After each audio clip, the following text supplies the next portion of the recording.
We're talking about John Morris Goring. His family called him Morris. He was one of a set of twins. He and his sister Mary were born in Wappingers Falls in 1897 or so. And Morris also had another set of brothers, another pair of twins, Harold and Howard, that were a little bit older. When the war came, Morris was in law school out at Syracuse University. And he and a number of his colleagues from the fraternity there decided they would enlist together. And so all of these guys from Syracuse ended up in a unit that was based pretty much in the Hudson River Valley, the 127th. And they participated in some of the worst fighting of the First World War, principally the assault on the Hindenburg Line. A few years ago, I knew nothing of Morris or his story. We decided to look up in the phone book and see if there were any other Gorings still living in the area. And lo and behold, there was one, Mary Goring. And we never knew her. We had had no contact with her. We didn't know anything more of the family. So on a whim, my mother and I made a phone call to Wappingers Falls, not knowing if we'd get anybody alive or dead or active or not. And here was this sweet old lady, in her 80s by then, and she had always carried the torch for her brother. In one of his letters, Morris referred to her as his better half. And you see that relationship, through what little documentation we have for him. Morris was killed during the war.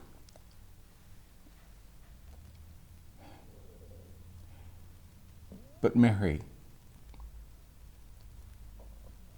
wanted us to have his last letter. Knowing that he was going to die, it's so clear from the way he writes. And this was his last letter, or one of his last letters home. And here was this brown piece of paper, 7 or 8 or 9 pages in length, where he describes what it's like and tries to prepare his family, his mother, his father, his 2 brothers, his sister, for what he must have thought was the inevitable outcome that was about to come.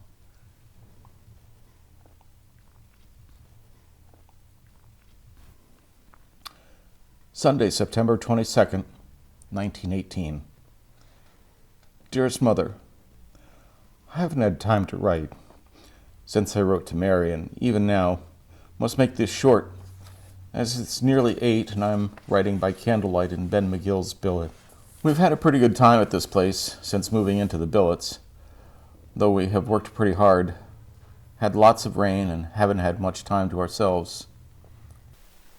I don't like to put much of this stuff in a letter, as it seems as if anything happened, you might know before receiving this. It looks as though we have a little stunt to do before I'll get a chance to write again. If I should go west, as we say, you shouldn't have any regrets, Mother dear, as there are hundreds of others the same. For the one who dies, it's easy. It is those left that we worry about. It isn't such an awful thing. Just a great experience, a change. We'll see each other again. That we are sure of. Millions, not only Christians, but all human beings. I've led a fairly good life. I've had a wonderful time, great opportunities, a wonderful mother and family. You must understand, Mother, I don't want to worry you, but if anything did happen to me, I don't want you to feel bad, and you shouldn't. As good as you are, Mother dear, you must know that there is nothing to it, really. Nothing to feel sad about. if I should get picked off, I would die happy. We're sure it isn't the end, so why such an awful thing? No one can conceive of an end of the personality of a loved one. It is infinite, something that can't die. But you need not know such argument, Mother. You know it is only a change. And in what better way can a man make that change than over here fighting for home, country, civilization, his mother, sister, and sweetheart? But enough. It's more likely that I will come home safe, and that within a year. If I am wounded, don't worry, as not many of them are bad. In fact, a nice little blighty wouldn't be entirely unwelcome. Some of the boys are over there now. We have this little job, so I thought it might be best to say something, Mother, though I don't want to worry you. If anything should happen to me, please drop a line to the bunch at the fraternity house and tell them that I thought of them as often as I could. I sure would like to see Mr. Cunningham, but it isn't very likely. I must close now, Mother, as it is late.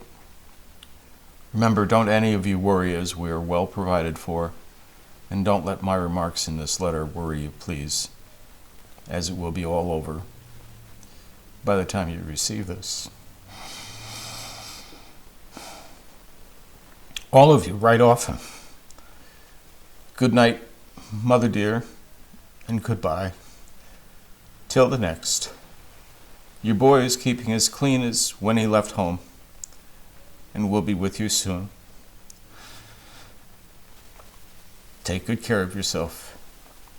With love to all, your boy, Morris.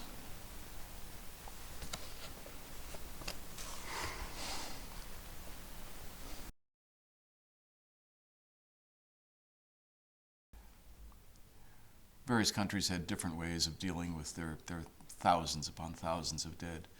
The Americans offered the opportunity for parents, relatives to go to the battlefields and actually see where their sons were buried, or they could have them exhumed and sent back home.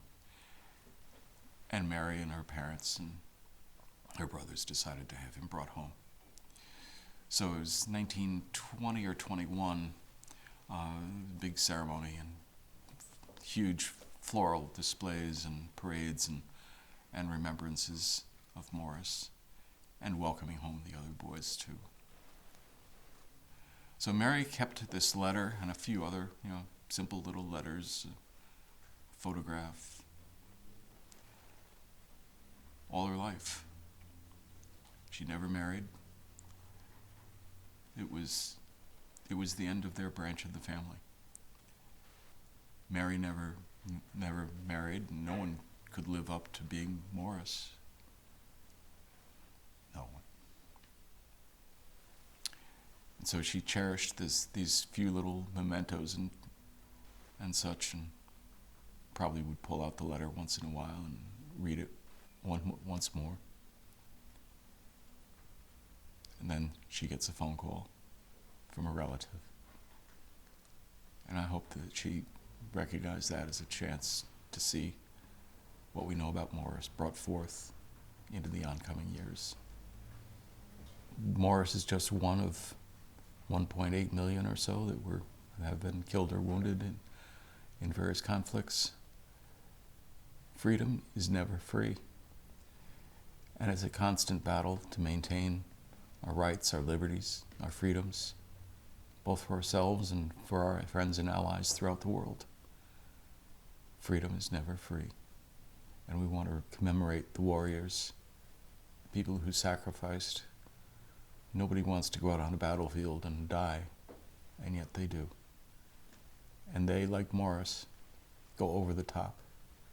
They choose their moment. They follow the command. They hear the whistle blow, and they rise up into a maelstrom of machine gun bullets. How do they do that?